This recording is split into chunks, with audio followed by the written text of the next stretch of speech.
The arrogant arrival. The transport ship descended through Earth's atmosphere with barely a whisper. Inside the passenger cabin, Zara pressed her silver-tinted hand against the viewing port and watched the blue planet grow larger beneath her. Her three-fingered hand left no mark on the glass. The Calixians were known for their precision in all things. Even the oils their skin produced were perfectly balanced to leave no trace. She pulled her hand away and straightened her posture. Everything about her spoke of superiority. Her tall frame stood nearly 7 feet high. Her skin shimmered with a faint luminescence that marked her as a daughter of Ecliptix Prime. And her amber eyes held the confidence of someone who had never known failure.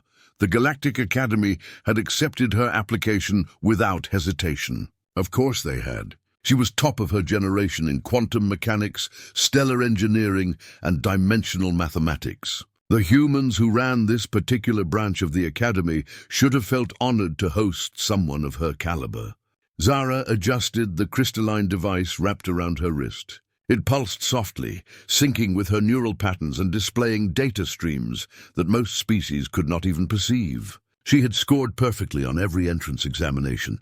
The humans had struggled to create tests difficult enough to challenge her.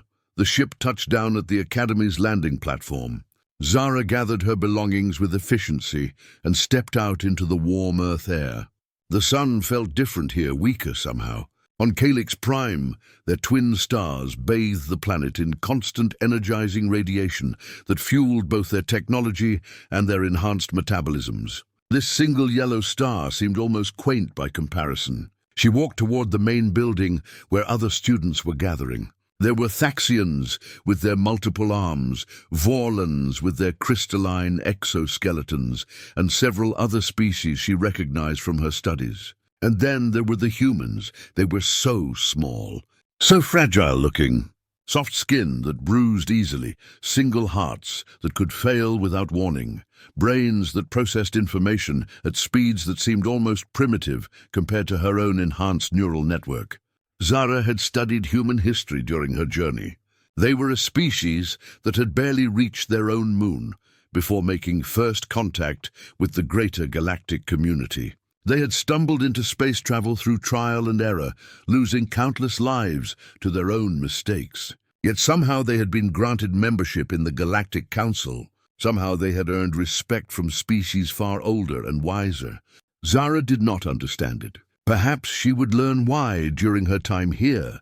The orientation ceremony was held in a vast auditorium that could accommodate the various sizes and environmental needs of different species. Zara sat in the section designated for high-oxygen breathers and listened as the human dean welcomed them. He was an older man with grey hair and kind eyes. He spoke about cooperation and learning from one another. He mentioned that every species brought unique strengths to the Academy. Zara found it all rather simplistic. Strength was measurable. Intelligence could be quantified. The Calixians had both in abundance. After the ceremony, students were assigned to their living quarters and given their class schedules. Zara scanned through her courses with approval. Advanced spatial theory, quantum field manipulation, xenobiology, and comparative civilization studies. All subjects where she would excel. She made her way to her first class feeling confident. The classroom was arranged in a circular pattern with workstations suited for different body types. Zara chose one near the front, where the instructor could clearly see her inevitable success. Other students filtered in. She recognized a few species and nodded politely to those who acknowledged her. Then a human sat down at the station next to hers. He was unremarkable in every way. Average height for his species, dark hair that looked slightly messy, brown eyes that seemed thoughtful but unremarkable. He wore simple clothing unlike the elaborate garments many other students chose to display their cultural heritage. He set down a worn datapad and a stylus. Physical note-taking. How primitive, the instructor entered. She was a Vorlax named Instructor Ven, her crystalline body refracting light in beautiful patterns. She began the lesson on quantum entanglement and its applications in faster-than-light communication. Zara absorbed the information effortlessly. Her neural enhancements allowed her to process and categorize everything, Instructor Venn said, while simultaneously running calculations to predict where the lesson was heading. She answered every question, posed to the class with perfect accuracy and elaborate detail. The human next to her took notes by hand, slowly, carefully. He seemed to be struggling with some of the concepts that Zara found elementary. When Instructor Venn asked him a question about quantum probability fields, he hesitated before answering. His response was simple and showed only a basic understanding of the principles involved. Zara felt a twinge of satisfaction. This confirmed what she had suspected. Humans were simply not equipped for this level of education. During the break, she turned to him with what she considered a generous offer. If you find the material too difficult, I could provide you with simplified study guides. I've already mastered these concepts and could translate them into terms more suitable for human cognitive processing. She said it kindly, or so she thought. She was trying to be helpful after all. The human looked at her with those plain brown eyes. For a moment, something flickered in them, something she could not quite identify. Then he smiled politely. It was a small smile, gentle and without any trace of offense. That's kind of you to offer. I'm Marcus, by the way. I think I'll manage, but thank you. His voice was quiet and calm. He returned to his notes without any sign of anger or hurt pride. Zara felt oddly frustrated by his response. She had expected gratitude, or perhaps embarrassment. Instead, he simply dismissed her offer and continued working. Throughout the rest of the class, she found herself occasionally glancing at him.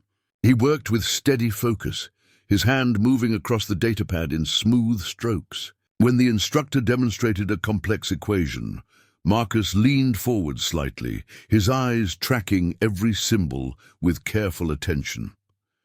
At the end of class, Instructor Venn announced their first assignment. They would work in pairs to construct a theoretical model of a stable wormhole. Partners were assigned randomly by the computer system. Zara waited for her name to appear on the display. When it did, her stomach sank slightly. She was paired with Marcus, the quiet human who took notes by hand and struggled with basic quantum concepts. She looked over at him. He was already gathering his materials, that same calm expression on his face. He nodded to her. I look forward to working with you, Zara. She forced herself to nod back professionally. Perhaps this was a test of her leadership abilities. She would simply have to carry the project herself and ensure they received a perfect score despite his limitations. As she left the classroom, she made a mental note to schedule extra time for the assignment. Working with a human would require patience, but Zara had plenty of that. After all, she had been taught from birth that superior beings had a responsibility to guide those less fortunate. This Marcus would learn much from her. She was certain of that.